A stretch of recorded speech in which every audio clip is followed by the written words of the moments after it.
let me see if, I don't think this is that heavy, but let me see if you will agree with what I would offer up as a solution. And yeah, I do think there needs to be one, but just hear me out on this. A solution to how college athletes are compensated.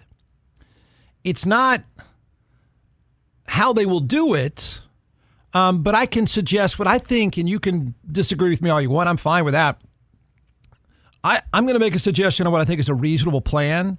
And the reason why I even bring it up is there are more lawsuits and more lawsuits. I mean, we could almost do it every day with former players, mostly former players, coming out of the woodwork lawyered up.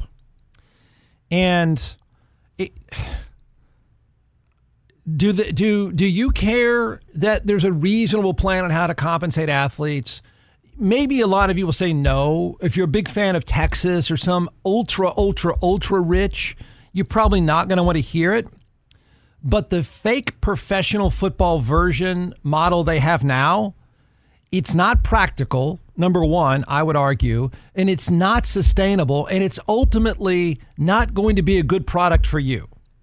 I know in the early stages that's impossible to see, but this is going to start to damage the overall product that you get. Okay? And that's why I think ultimately you will care. Right now, if you're a fan of the ultra rich who get whatever they want, whoever they want, you're going to say, I don't care. That's your problem. But I can also provide you a couple of arguments against my pitch, which I think ultimately will be the reason why it's not adopted. The way things are now, easy general description, the way things are now in compensating athletes. Don't do the easy thing and just jump off and say, well, they deserve something, man. No, it's not a sustainable nor practical model. None of you, right? If we're just to talk about free enterprise, none of you get paid like this. You don't work in a model like this. It's almost like you just meet somebody in the back parking lot to get some cash out of the trunk kind of thing. So see if you think this works. So the way things are now in professional college football, schools generate money from conference allocations based on media deals. Okay, the media deals it's the content business. So media companies will buy the content. So they make money on the media deals. The conferences will, then they spread it out amongst the schools. The schools hit up alumni and season ticket holders for donations. And then they create these, I would say, sketchy groups to pool money together and then give that to the players. And they present it as though they're marketing deals when they're not. That's pretty much the economics of how you're compensated as an athlete these days. Got it? They're not marketing deals. There's not advertising deals. There's maybe 0.01% of them are really advertising deals. They don't really exist very often. So now, here's the thing. Now, players and former players, just are continually lawyering up. I'm about to tell you about some people who are walk-ons now who are saying, well, I deserve something too.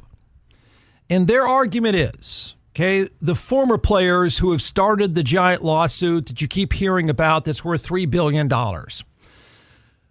The former players, and now in non-revenue sports, they're lowering up. They're saying, I should be paid too. I deserve money.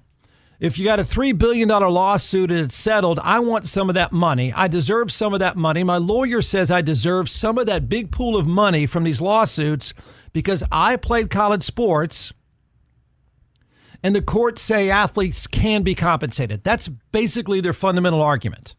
Hey, I played once. I deserve some of that. So now athletes are suing from decades ago, arguing that if players can get paid now, they can. I told you how they make their money. The schools make the money. They hit up the alumni, the donors. They then hand it over to sketchy groups who hand it to the players. Or in 0.01% of the deals, Dr. Pepper pays somebody directly or pays their agent directly. Got it? But The players now are arguing we deserve a cut of that $3 billion lawsuit because players now get paid, and that's the way it should have been when I played, so give me some of that. Taking a step further, we're now adding layers to this. I don't know where, one of the reasons why I think you might care that I'm even making these arguments is there's real no end to this. Like anybody anywhere can get a lawyer and start saying, well, I played once. I deserve that. Like there's no litmus test.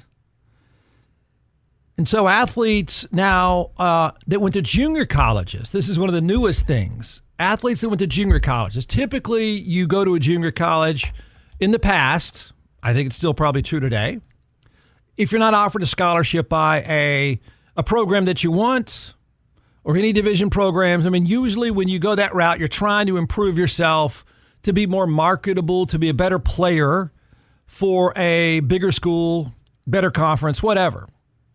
So you really weren't offered. Or you, at one time, you couldn't make the grades to even get in, which is a pretty low bar. They're now saying, guys that played in junior college are now saying, and have successfully lawyered up and said, well, you know that time, that year or two that I was in junior college, that's time I could have been making money if I were a football or basketball player at XYZ. So you need to give me an extra year or two back, and I'd like to go ahead and sue also to get a piece of that giant pool of $2.8 billion. So everybody and anybody that ever played is now arguing and getting lawyers and saying, well, I deserve some of that too. Right? There you go. They say they deserve money the guys make today, they should have had a chance to make in their day, period. Okay? So here's what's happened. Here's what's happened now. This could only, this could either everyone eats up this lawsuit in a hurry, or there's going to be more lawsuits coming. Associated Press reports a walk-on football player at Stanford and a gymnast at Temple have filed objections to the proposed lawsuit settlement that sets to reshape college sports, arguing proposed roster limits and back payments directed to scholarship players are unfair elements. In other words, that's not fair that you should get the money if you're on a scholarship. I wasn't on a scholarship. I should get paid too. That's an asinine argument, but all of these arguments are asinine. On the asinine scale, they just keep getting dumber and dumber, but since you paid that guy, you might as well pay me too. If you're thinking right now, I don't get it, Jeff. What do these people want? They're saying money was generated back in the day, 1990, 1995, 2000, whenever. And so I was there. I didn't play much. I was a walk-on, didn't play at all, actually. But I could have gotten paid, and I didn't, so give me some of that. A gymnast from Temple. Do you know how much revenue gymnastics generates? That would be about $4.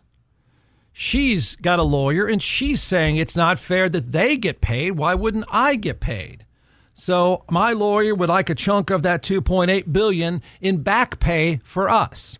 So now you've thrown the door open to anyone that ever walked on.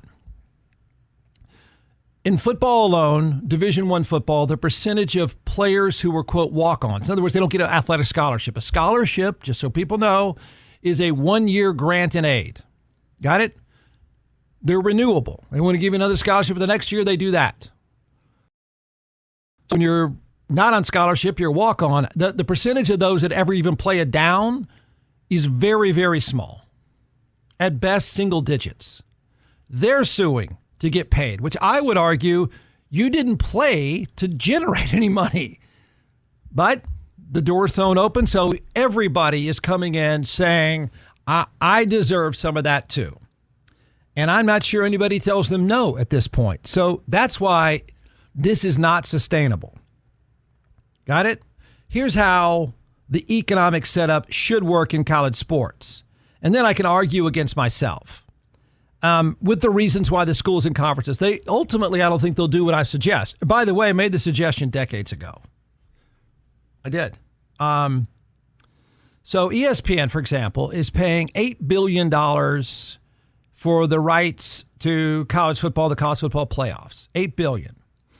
They buy the content. I think Fox is doing the same thing with the Big Ten. They don't have the playoff, but they're paying probably a similar amount for the Big Ten. These are the rights fees and the money they pay to own the content, and they turn around and try to make their money back. So this is an idea I floated years ago, and of course I was told I was crazy and that's dumb. Everybody screamed at me. You need a compensation model. Okay, that's not unreasonable. For anyone who says this is un-American, this is not free enterprise, you can have an economic model and be free enterprise. There's nothing wrong with having some sort of compensation model. They have none, and they have none because they are so greedy and so selfish. The 1%, they don't give a flip how many lawsuits are coming. They should already have had this in place. I tried to make the suggestion decades ago. I even made the suggestion as an athlete one time, said, you really ought to get in a revenue sharing model because this is going to be a problem. Here's how my suggestion would work. Scholarship athletes, yes, scholarship. If you don't think you want to play when you're not on a scholarship, don't. There is no constitutional right to a scholarship. If you think you've been wronged, go somewhere else. If you think it's unfair that you not get access to the money, there has to be a litmus test. There has to be an ultra reward here, and getting a scholarship should be the reward. Scholarship athletes should be paid a percentage of media rights and merchandising. That sounds like the NFL, Jeff. Yes, exactly. More money comes in, more they make. The reason why the salary cap goes up each year is because the rights fees from merchandising and media keeps going up. They get a percentage of it. I was in the NFL during a strike about this very thing. I would argue they're somewhat underpaid, but they agreed to the deal. They have an economic model, a compensation model in place, and it makes pretty good sense. You generate more viewers, the networks pay more money, everyone makes more money. There. It can say the same thing can apply to merchandising. So scholarship athletes should have base contracts. That's another problem because if you're a star player in a team, you're thinking, I don't want those other guys to get paid. No, I'll just take it myself. They should have base contracts. I proposed a long time ago that college athletes, I had suggested at one time, this is now out the door, I suggested that you get your revenue share upon graduation. If you really cared, they don't. But if you really want to talk about degrees, if you want to talk about graduation rates, what you should do is say, hey, guess what? When you graduate, I don't care if you want to set it at 4, 5, or 6, or even 7 years. When you graduate, you get your percentage of the revenue share. I mean, schools, I think we all know this, schools want successful alumni, so we give back to the schools. It's inherently in their interest that the athletes would graduate. I can tell you, though, they may give it lip service, but if you really meant it, you would dangle financial reward out there for people to graduate. They're not going to do that. Not going to do it now, wouldn't do it years ago. So that's out the door. I would tweak it. I would suggest, again, if they cared at all about graduating, then they should offer bonuses for graduating. You have base contracts built on revenue share and merchandising, media rights and merchandising, and then you get a bonus for graduation. Hey, Austin, Jeff Ward here, and I never thought I'd be in an accident and need a personal injury attorney.